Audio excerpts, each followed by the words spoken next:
In 2014, the world was blown away by John Wick, a groundbreaking action film. It ushered in a new era for the genre. Starting as a low-budget indie project, it skyrocketed into a global pop culture phenomenon. From that unexpected success, the John Wick franchise expanded its universe. It includes 4 cinematic chapters and thrilling spin-offs like Ballerina, currently packing theaters today. With a love for action movies, we're diving into all 4 chapters of John Wick. We aim to relive the intense mind games and jaw-dropping action sequences. A man with nothing left to lose takes on the world with just a gun in hand. Welcome back to Blockbuster Review. We're deeply grateful to you, our loyal viewers, for joining us on our journey to 1 million subscribers. Please hit that subscribe button and ring the bell to stay updated on our latest videos. All right, let's dive in.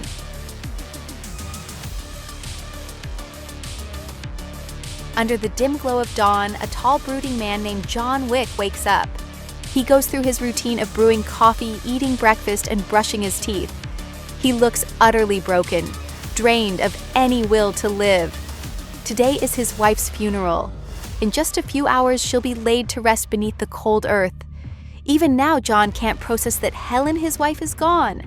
It's as if they were happy together just yesterday. He stands frozen under pouring rain, staring at her coffin as it's lowered into the ground. His eyes burn with a mix of despair and rage no words could ever capture. Not far off, Marcus quietly watches John. Older than John, their conversation hints at a long history. It's strange because John seems surprised to see Marcus there. His eyes flash with suspicion until Marcus turns and leaves. Later, John receives a delivery, a small puppy named Daisy, with a letter from Helen. She apologizes for not growing old with him as promised. She urges him to find someone new to love, because life is still beautiful. She hopes Daisy will bring peace to his shattered soul. Clutching the letter, John breaks down in silent sobs. Yet a faint spark of hope flickers within his harsh reality. But fate has a cruel way of twisting the knife. The next day, while fueling up his car, John crosses paths with 3 loudmouthed Russian punks. Their brash demeanor catches his attention, though he brushes it off. It's only when Iosef steps forward, admiring John's 1969 Ford Mustang Mach 1, that John responds. If things had ended there, it would have been fine. Instead, Iosef insults John in Russian for refusing to sell the car. John delivers a biting comeback, unaware that this petty clash would spiral into tragedy. At 1:41 a.m., John is jolted awake by Daisy's frantic barking. Thinking she needs to go out, he heads downstairs. He takes a baseball bat to the back of his head, collapsing to the floor. 3 masked thugs beat him within an inch of his life. One of them kills Daisy. When they're done, Iosef pulls off his mask to let John see his face. He knocks John out cold with a final punch. The trio gloats over their revenge and steals the rare car. Their victory is short-lived, though. Aurelio, a local underworld figure who handles paperwork for stolen cars, teaches them a lesson they won't forget. The moment he sees the car, Aurelio's face pales. He demands to know who they stole it from before kicking them out in a panic. Iosef, ever the loudmouth, threatens Aurelio, bragging about their stunt. He gets a hard punch that sends him reeling. The trio threatens that Iosef's father, Vigo Tarasov, won't let this slide. They quickly retreat, knowing they can't take on Aurelio's crew. As Aurelio predicted, John Wick walks into his garage hours later. He still wears the blood-stained shirt from the night before. He calmly accepts a drink from Aurelio as everyone around them tenses in fear. John asks who stole his car. Aurelio spills everything about the 3 attackers. After John leaves, Aurelio gets a call from Vigo, who's furious. Aurelio coolly explains that Vigo's precious son just stole a car and killed the dog of John Wick. Vigo is left speechless as he hangs up, no further questions asked. Vigo's terror is justified. Nobody could have guessed his son would be dumb enough to cross that man. Still, Iosef acts tough, unafraid of stealing a car from some nobody. Too bad for him that nobody is John Wick, the man everyone fears, known as Baba Yaga. To Vigo, John isn't Baba Yaga. He's the guy you send to kill Baba Yaga if need be. John once worked for Vigo as a hitman in the Tarasov crime syndicate. His elite skills sent countless enemies to their graves. His reputation built on chilling tales whispered among even the toughest criminals. One story tells of him killing 3 men in a bar with just a pencil. When John wanted to retire, Vigo resisted. He only relented after John wiped out rival gangs, paving the way for Vigo's empire to grow. Now, as Vigo calls John's house, unaware that Baba Yaga is digging up his old weapons, preparing for a hunt, Viggo tries to reason with him.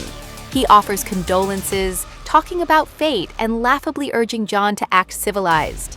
John hangs up, leaving Viggo rattled. Out of options, Viggo orders his lieutenant Avi to send your crews to John's house.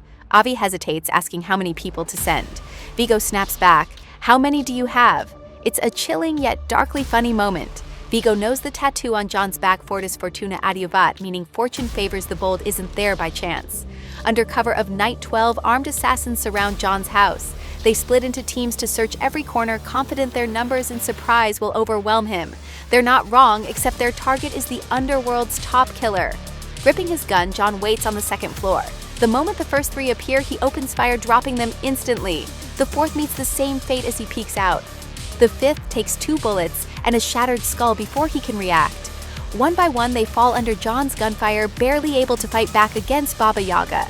With his wild combat style, John targets limbs or torsos before delivering a headshot. Even when one thug knocks the gun from his hand, John ends it by driving a knife into the last assassin's chest. The doorbell rings. Jimmy, a local cop, shows up after noise complaints from neighbors. Seeing a body in the house, Jimmy casually asks, "You working again?" He nervously wishes John a good night and leaves to clean up the mess. John calls on Charlie, the underworld's go-to cleaner. Charlie arrives with a sinister grin and a crew ready to dispose of the bodies. They work for a stack of gold coins and John's respect. Let's pause to unpack the underworld of John Wick. At its peak sits the High Table, a shadowy organization predating even the Roman Empire. It's led by the Elder and 12 high-ranking members from global crime syndicates. These include the Camorra, the Cosa Nostra, the Ndrangheta, the Bratva, the Triad, the Yakuza, the Latin and South American cartels, and the Ruska Roma. Together, they control legal systems, politicians, judges, and even cops like Jimmy, who know exactly who John is. The High Table enforces strict rules. It runs the Continental hotels worldwide as neutral zones where no killing is allowed. Violators face death. They also use gold coins as a currency symbolizing loyalty, honor, and respect. Even a dangerous man like John Wick treads carefully at the Continental Hotel in New York. He's not there to relax. As the Continental is a haven for assassins on the hunt, John seeks out Winston Scott, the hotel's high-ranking manager. Surprised to see his old friend, Winston asks John if he's thought through what he's about to do. Everyone knows John is hunting Iosef Vigo's son. Is it worth it John escaped this criminal world once? Dipping even a toe back in could drag him into a dark abyss. Viggo has put a $2 million bounty on John's head, a tempting prize for many. Viggo, with his vast resources, is willing to spend big to protect his foolish son.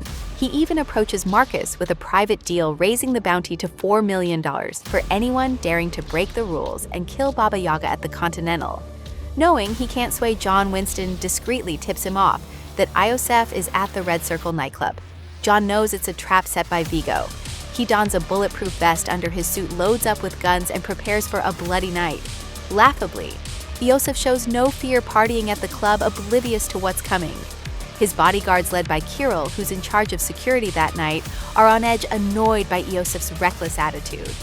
It doesn't take long for John to spot Victor, one of Iosef's 2 loyal buddies, entering the club through a side door guarded by the towering Francis. John slips into the shadows, waiting for his moment. Later, fans would joke that the smartest character in the series is Jimmy the cop.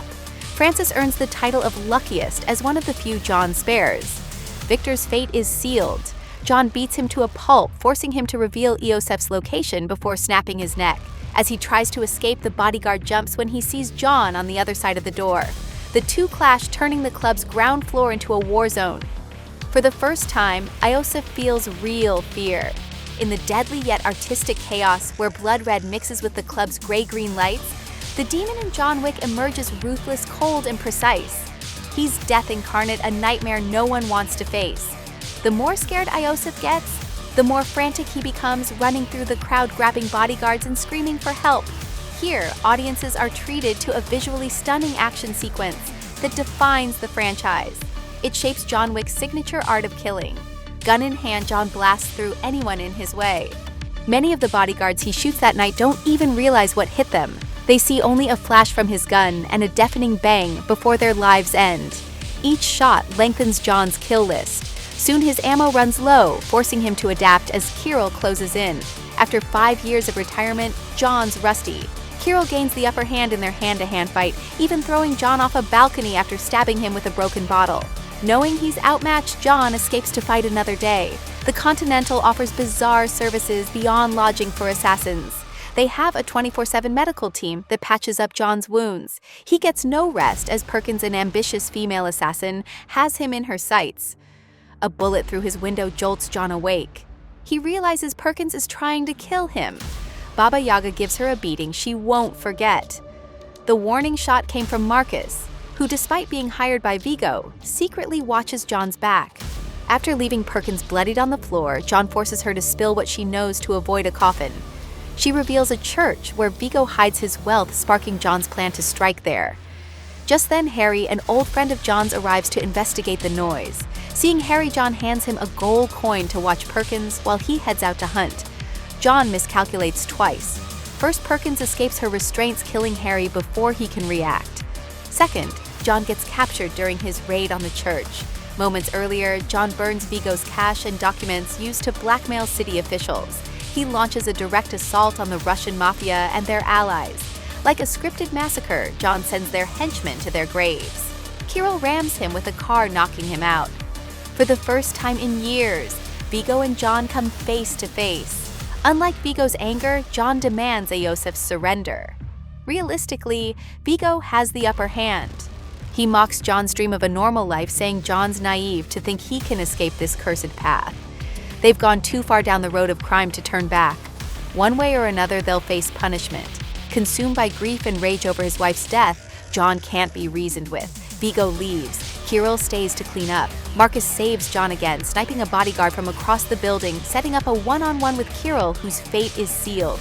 After seeing his driver die under John's bullets, Vigo screams in fear, revealing Iosef's hideout.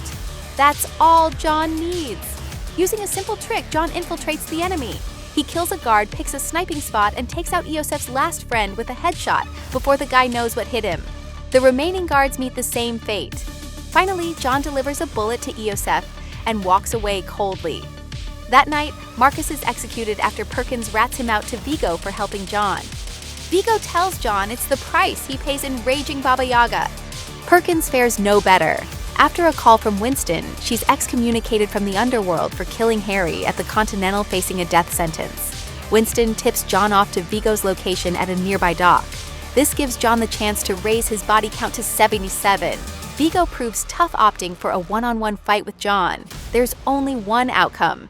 Bleeding out in the rain, the two men vow to meet again in hell. Weakened by blood loss, John crashes his car into a vet clinic. While tending his wounds, he adopts a pit bull puppy. In New York's murky night, they head home.